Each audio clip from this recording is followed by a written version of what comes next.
Jadi sekarang ini semesta sedang melihat Anda berdasarkan energi, frekuensi, dan vibrasi yang Anda pancarkan. Saya sering ngasih contoh. Mana yang paling bagus? Baru bahagia ketika teman datang, atau bahagia aja dulu pasti teman datang? Yang kedua ya, bahagia aja dulu pasti teman akan datang. Kenapa? Kalau sudah bahagia, pasti teman yang akan datang akan membawa kebahagiaan. Boleh-oleh, bawa berita bagus. Tapi kalau nunggu bahagia ketika teman datang, saat kita belum kedatangan teman, berarti kita bahagia atau tidak? Tidak. Nah, ketidakbahagiaan ini akan menarik ketidakbahagiaan. Dan teman ternyata betul-betul tidak datang. Dan kalaupun teman datang, paling juga pinjam uang. Paling juga cerita kesusahan. Karena apa?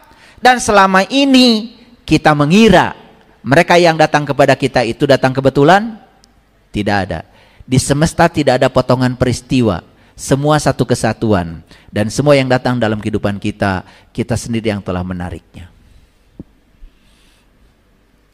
Ayo kita belajar jujur pada diri sendiri. Kenapa kehidupan saya hari ini seperti ini? Itu yang datang dari semesta. Kenapa semesta menghadirkan itu kepada saya? Berdasarkan energi, frekuensi, dan vibrasi. Karena semesta tidak mengenali Anda dari keyakinan Anda. Semesta tidak mengenali Anda dari siapa nama Anda. Tapi semesta mengenali Anda dari energi, vibrasi, dan frekuensi.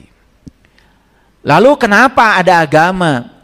Sebetulnya agama itu alat untuk meng-up kesadaran kita, untuk menaikkan level energi kita. Harusnya orang beragama bukan makin turun level energinya, harusnya level energinya makin naik. Sehingga ketika orang sudah betul-betul beragama, hidupnya menakjubkan. Rabbana atina fid dunya hasanah wa fil akhirati hasanah. Jadi jangan percaya sama orang yang mengatakan bahwa bagian kita mah nanti di sana.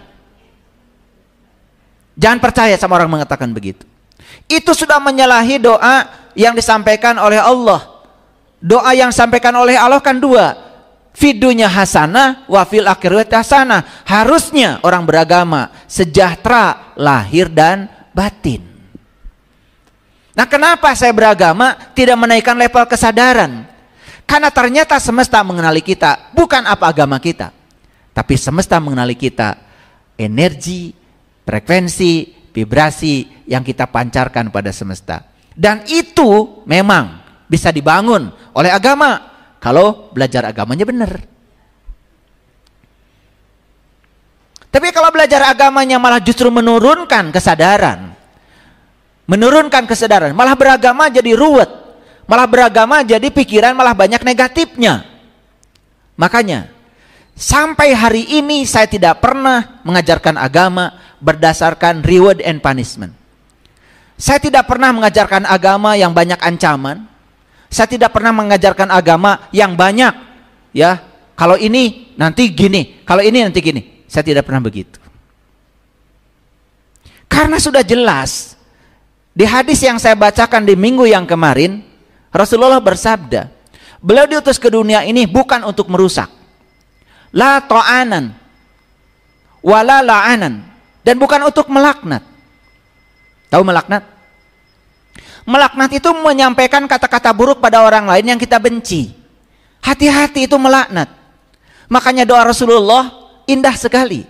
Allahumma hdi qaumi fa innahum la ya'lamun.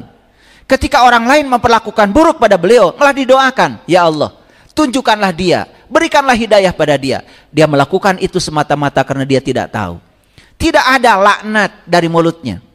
Jadi aneh saya melihat banyak orang yang mengaku umatnya Rasul, tapi yang keluar itu adalah hujatan, laknatan, bahkan mendoakan orang lain dengan doa yang buruk. Itu sudah laknat. Itu sudah pasti bukan umatnya Rasulullah. La ta'anan wala la'anan. Aku datang ke semesta ini untuk menjadi sumber rahmat, sumber cinta, sumber sukacita bagi semesta. Makanya bagaimana beliau tidak bisa mengubah manusia dalam 23 tahun. Bahkan orang yang membenci beliau pun berubah menjadi mencintai. Karena tidak ada cara untuk mengubah cinta, kebencian, kecuali dengan cinta.